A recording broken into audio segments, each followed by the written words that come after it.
дар конференсияи байналмилалии илми амалӣ таҳти унвони усулҳои инноватсионии истифодаи захираҳои генетикии чорвоии кишоварзӣ дар таъмини амнияти озуқаворӣ наmoyandагони вазорати кишоварзии ҷумҳурии Тоҷикистон, Академияи илмҳои кишоварзии Тоҷикистон, Донишгоҳи кишоварзии Тоҷикистон, Донишкадии илмии тадқиқотии чорводорӣ ва паррандапарварии ҷумҳурии Ӯзбекистон, Донишкадии илмии тадқиқотии чорводорӣ ва чарогоҳи ҷумҳурии Қирғизистон, Донишкадии илмии тадқиқотии чорводорӣ ва растанипарварии ҷумҳурии Қазоқистон ҳамчунин чорводорону хоҷигидорон иштирок намуданд. Баргузории ҳамоиш имконият фароҳам овард, ки усулҳои инноватсионии истифодаи захираҳои генетикии чорвоии кишоварзӣ дар таъмини амнияти озуқаворӣ боз ҳам беҳтар гардида, сифати маҳсулот ва зотҳои сермаҳсул афзун карда шавад. Дар ҳамоиш мутахассисону олимони соҳа сухан гуфта, роҳҳои пешрафти соҳаро баррасӣ ва дар амал татбиқ намудани усулҳои инноватсионии чорводориро тавсия доданд. Гуфта шуд, ки барои ноил шудан ба натиҷаҳои баланди истеҳсолӣ зотҳои сермаҳсулро бояд парвариш намуд. Зикр карда шуд, дар ҷумҳурии Тоҷикистон бештар чорвои зоти маҳаллии сиёҳалои шохдори калон парвариш карда мешавад.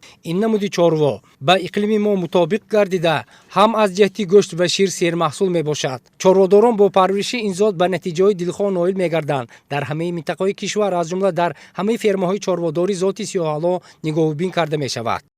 баланд бардоштани рушди ҳамин соҳа, беҳтар кардани сифати маҳсулоте ки мо аз онҳо мегирем, таъмини дохилӣ ва ба صادرات بین الخلقی برآوردن محصولات آنها می باشد. ҳамзамон иштирокдорон аз ҷумҳуриҳои ҳамсоя дар суханронии худ иброз доштанд, ки имрӯз ба парвариши зотҳои чорвои хурди шохдор таваҷҷӯҳ равона мегардад. Дар натиҷаи роҳандозӣ намудани усулҳои инноватсионии истифодаи захираҳои генетикии чорвоии кишоварзӣ зотҳои хушсифат бештар гардида, маҳсулнокии онҳо афзун мегардад. Тесно начали сотрудничать с учеными Таджикистана, Казахстана, Узбекистана, Кыргызстана, России. И вот это нам большой толчок дает, вдохновление, стимул какой-то. Мы все-таки обмениваемся опытами, получаем от них полезное. Свой опыт тоже мы передаем. И главное, что мы все-таки приобретаем новое. Новое в учении, новое в науке. Потому что у нас тоже в последнее время мы создаем тоже породы. Породы овец, коз, крупного рогатого скота. В Таджикистане тоже такие ученые есть, как Хароф Таирович Рахимов, вот, автор породы. С Узбекистана есть вот Нурадин Рахимович Рузибаев тоже. Они тоже авторы породы. Вот от них перенимаем.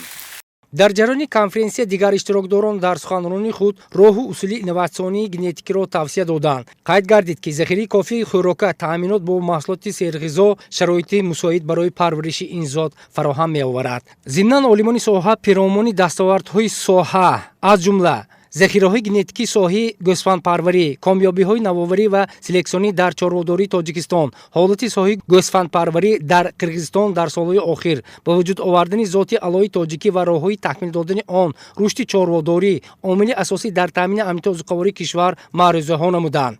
дар вилоят саршумори чорво зиёда аз 894 000, саршумори моли майда зиёда аз 2 200 000 و سرشماری پرنده زیاده از 6 میلیون 600 هزار رسید. از معلومات برمیاد که سال از سال سرشماری چارو بهتر شده است. اکنون ما بلند برداشت محصولات چارو بیشتر توجه ظاهر نماییم.